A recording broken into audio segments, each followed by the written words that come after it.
नमस्कार, एक बार फिर स्वागत है आप सभी का एडवोकेट चैम्बर में और मैं हूं आपके साथ राजीव शुक्ला। आज बात करेंगे बॉलीवुड पर। हम आपको दिखाएंगे बॉलीवुड की ऐसी खबर जिसे सुनकर आप हैरत में पड़ जाएंगे। यह रिपोर्ट देखें। 3 रुपए में ताना तय हुआ था। जी हाँ, 3 रुपए बड़ी बात होती थी उस जमाने में। 3 रुपए भी फिल्म थी। साल 1949 में आई अफसाना, और ये महान बी.आर. चोपड़ा की बतौर डायरेक्टर पहली फिल्म थी, जबकि यश चोपड़ा इस फिल्म में बड़े भाई बी.आर. चोपड़ा के असिस्टेंट डायरेक्टर थे। तो हुआ कुछ यूँ था कि जगदीप एक सड़क किनारे साबुन व कंघे बेचने का काम करते थे, और तब उनकी उम्र थी मात्र 9 बरस।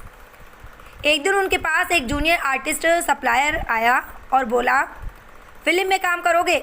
जगदीप थोड़ा हैरान हुए। उन्होंने पूछा, पैसे कितने मिलेंगे? 3 रुपये। वो आदमी बोला, उस ज़माने में 3 रुपया कमाना भी जगदीप के लिए आसान नहीं होता था। सो वो फ़ौरन उस आदमी से बोले, चलो कहाँ चलना है? उसने कहा, आज नहीं बेटा, कल शूटिंग होगी। अगले दिन वो आदमी जगदीप को अपने साथ फिल्म के सेट पर ले गया। सीन कुछ ऐसा था कि बच्चों का एक नाटक चल रहा था जिसमें इन्हें दर्शक बच्चों में बैठना था और तालियां बजानी थी। वो एक दरबार का सीन था जिसमें स्टेज पर एक बच्चा उर्दू में कुछ डायलॉग्स बोलने की कोशिश करता है, लेकिन उससे वो डायलॉग्स सही से नहीं बोले जा रहे थे। असिस्टेंट डायरेक्टर यश चोपड़ा ने काफ़ी कोशिश की वो बच्चा उन डायलॉग्स को सही से बोल सके, लेकिन कोई फ़ायदा नहीं हुआ। उन्होंने दर्शक बने बैठे बच्चों की तरफ देखकर कहा, कोई और है जो ये डायलॉग्स बोल सकता है? अब चूँकि जगदीप सैयद इश्तियाक अहमद जाफरी की परवरिश ऐसे माहौल में हुई थी जहाँ उर्दू ज़बान ही बोली जाती थी, तो उन्हें लगा कि मैं तो ये लाइनें बिना किसी परेशानी के बोल सकता हूँ। उन्होंने अपने पास बैठे एक दूसरे बच्चे से पूछा, अगर मैं ये लाइनें बोल दूँ तो क्या होगा? तब तुम्हें 3 की जगह 6 रुपये मिलेंगे। वो बच्चा बोला। ये सुनते ही जगदीप फ़ौरन खड़े हो गए और बोले, मैं ये डायलॉग्स बोलूँगा। यश चोपड़ा बड़े खुश हुए। उन्होंने फ़ौरन जगदीप को मेकअप के लिए भेजा। उनके चेहरे पर नकली दाढ़ी मूंछ लगाई गई, और जब डायलॉग बोलने की बारी आई तो बिना किसी दिक्कत के जगदीप ने वो डायलॉग्स बोल दिए, और इस तरह इत्तेफाकन मिली अपनी ही पहली ही फिल्म से जगदीप एक्स्ट्रा कलाकार से सपोर्टिंग एक्टर बन गए। इसके बाद कई फिल्मों में जगदीप ने बाल कलाकार की हैसियत से काम किया, जिनमें प्रमुख हैं धोबी डॉक्टर, फुटपाथ, 2 बीघा ज़मीन, नौकरी, Munna Bhai Sahab, Aar Paar, Mr and Mrs 55, Kismat का खेल, डाके की मलमल और हम पंछी एक डाल के। फिल्म में तो इन्होंने इतना शानदार काम किया था कि देश के पहले प्रधानमंत्री पंडित जवाहरलाल नेहरू ने दिल्ली बुलाकर इन्हें व फिल्म के लिए बाकी कलाकारों को सम्मानित किया था, और इन्हें तो पंडित नेहरू ने विशेष तौर पर अपनी छड़ी तोहफे में दी थी, जो इन्होंने हमेशा अपने पास संभाल कर रखी। आपको बता दें कि 1954 में आई धोबी डॉक्टर नामक फिल्म में किशोर कुमार और उषा किरण जी मुख्य भूमिकाओं में आए थे।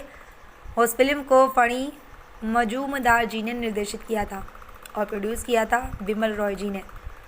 धोबी डॉक्टर में किशोर कुमार के बचपन का रोल जगदीप ने ही निभाया था, जबकि उषा किरण जी के बचपन का किरदार जिया था आशा पारेख जी ने। फिर साल 1957 में आई फिल्म भाभी से जगदीप ने कुछ रोमांटिक किरदार भी निभाए। भाभी में इन्होंने नंदा जी संग ऑन स्क्रीन रोमांस किया था। कुल 5 फिल्मों में जगदीप ने बतौर हीरो का काम किया था, और इन फिल्मों में जगदीप की हीरोइनें थी नंदा, अजरा, अमिता और नाज।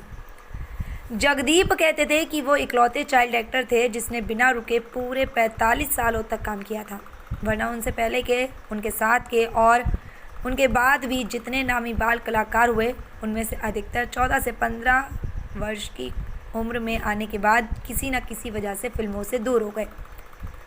जगदीप की बात करें तो शोल में उनके निभाए सुरमा भोपाली के किरदार की बात तो करनी ही होगी, वो तो ज़रूरी है बहुत। शोले में उनके निभाए सुरमा भोपाली के किरदार की बात तो करनी होगी, वो तो बहुत ज़रूरी है। तो आखिर में शोले के सुरमा भोपाली के इनके रोल के बारे में कुछ जानते हैं। आपको हैरानी होगी ये जानकर कि एक दफ़ा शोले के बारे में एक अफवाह उड़ी थी कि वो भी इसकी रिलीज़ के कुछ हफ्तों बाद। और वो अफवाह थी कि पहले शोले में सुरमा भोपाली था ही नहीं। इसलिए जब पहले हफ्ते में शोले का प्रदर्शन बॉक्स ऑफिस पर एकदम फीका जा रहा था तो रमेश सिप्पी ने सुरमा भोपाली का किरदार शूट करके फिल्म में ऐड कराया और तब जाकर शोले में सुरमा भोपाली दिखा। लेकिन डायरेक्टर रमेश सिप्पी ने इस बारे में बात करते हुए कहा था कि ये सब एक कोरा झूठ था। सुरमा भोपाली का किरदार शोले में शुरू से ही था।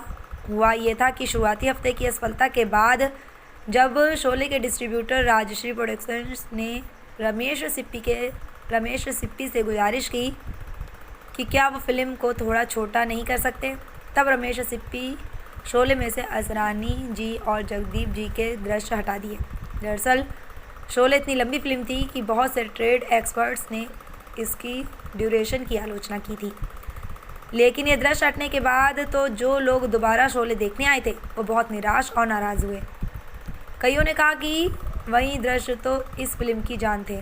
ऐसे में रमेश सिप्पी को फिर से असरानी जी का अंग्रेज़ों के ज़माने का जेलर और जगदीप जी का सुरमा भोपाली का रोल फिल्म में ऐड करना पड़ा।